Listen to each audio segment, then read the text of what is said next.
Today we're going to have a look at this pen. This is, believe it or not, a Keras Customs pen. I say believe it or not because they're very known for their machined pens, and this is something else. They now make pens in acrylic and in Delrin, and this pen was given to Azizah to review, but given that she always steals my pens, I thought it was only good to return the favor. So, here we have the Keras Customs Vertex, an interesting pen, actually very comfortable I find. So I'm going to cover the parts of the pen, I'll do a writing sample, and I'll tell you what I like about it and what I don't like about it. Let's get started. Alright, so here we go with the Keras Customs Vertex, and it's available, as I said, in acrylic and Delrin. The barrel and section colors can be chosen. Now, I could not find the red barrel and cap on the website, so I don't know if this was some sort of special edition or they gave Azizah a color that's not actually available right now. In any case, I will cover the parts of the pen. Here you see the pen right next to a Lamy Safari. As you can see, it's a little shorter. It's also a tiny bit girthier, especially in the center here. So, what do we have? First of all, the box. These pens come with, or come in, I should say, an aluminum box. Keras Customs is known for their machined pens, and here you have a nice aluminum box, which slides open and reveals some, what I think is an interesting selling point for these pens. You can pick from different sections, so you can choose your transparent, because I think this exceeds translucency, transparent sections, which is quite cool. I also like this. This box is very heavy and it can stand up on one side. Now, I just put this, whoops, just dropped one section. I'll just put these out of the way. Now let's look at the pen, right? So you can pick your section, which I think is quite nice.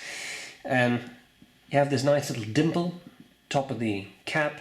Then you have the cap itself, slightly barrel shaped. You have a nice ink window. That's the advantage of a transparent, or it may be in some cases translucent section. You have a barrel that tapers down. Quite nice. Pen opens by a snap cap, which has a very satisfying pop. Does post, nice size, there is no clip. If you use it unposted, it is also quite a nice size, and I find this section to be very comfortable. It tapers down really quite nice. You can use this as an eyedropper filled pen. Right now it is not. It is used with a cartridge converter, which is supplied with the pen in case you don't want the hassle of an eyedropper filled pen. And as I said, you can use this as a nice little ink window, right? You see there's no ink there now, and now there is. Boom! Okay, nib, Bock nib, number 6, nice, simple, steel and a plastic feed. The nice thing is you have a lot of nib options. By default it comes with this monotone nib. You can get a two-tone steel nib, you can get a titanium nib, which is $35 extra, or you can get a 14-karat gold nib, that will be $80 extra. And it depends a bit, you have different nib grades for each of these nib materials. Okay, so I prefer to use that posted, so I will do that. Here we have the Keras Customs Vertex. This one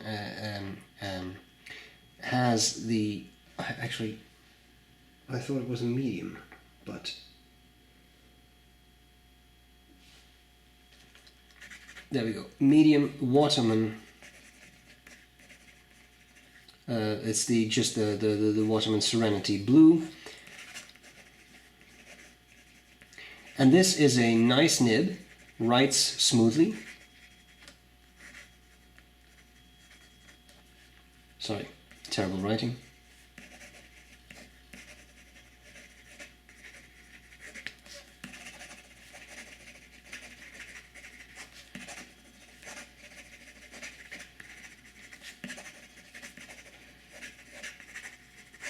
Bock nibs can be a little dry, but I find this one very, very pleasant as a writer. No real skipping in the fast writing or anything, so that's really quite nice. And it is quite wet, as you can see. Now, as to line variation, maybe a tiny bit. You're always very, very careful when doing that, but maybe a tiny bit. Finally, reverse writing.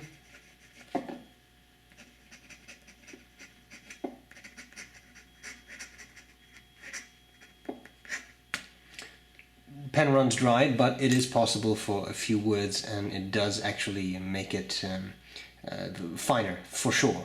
So there is that. Okay, there we have it. Now let's see what I like about it and what I don't like about it. Okay, what do I like, what do I not like about the Kustoms Vertex? I like quite a lot, and there isn't that much I truly dislike, I'll be honest. So I think it's very comfortable. I think it has a nice size and balance, whether you use it posted or unposted. It works. It works, and it's quite light, very comfortable, very nice section that is really comfortable to hold. And I can see how larger hands, smaller hands, it is always comfortable because of the way it was shaped. The pen can be eyedroppered, which is great. The pen has an ink window, which is great. You can use that with your eyedroppered pen as well as with a cartridge converter. As I'm showing off here, you can see that that's running a bit low, and now you can see there is proper ink in it. So I think that is really nice. I also think that the base price of $130 is not really bad. I think that is quite pleasant. I think that is quite a reasonable amount for a pen of this nature that is actually turned and all that. Yeah, what can I say? I think it's a good pen. And if I have to complain about something, the one thing is that you can rotate this, and it may not be immediately obvious whether this is a twist or pull cap. Now you may say, is that really an issue? Not really, unless you have eyedrop at the pen and you give this to someone, they start to unscrew it. Should they, for some reason, unscrew the whole barrel, a lot of ink will come out. But this is a pretty desperate attempt at coming up with something negative, because I have been unable to really unscrew the barrel accidentally, unless you really tightly grasp this cap, then you can do it. I don't know many people who would open up a pen like that. So I really think it's nicely made. It's a good pen, and I don't have much to complain about. So well done. I hope this was useful, and I'll gladly see you later. Bye bye.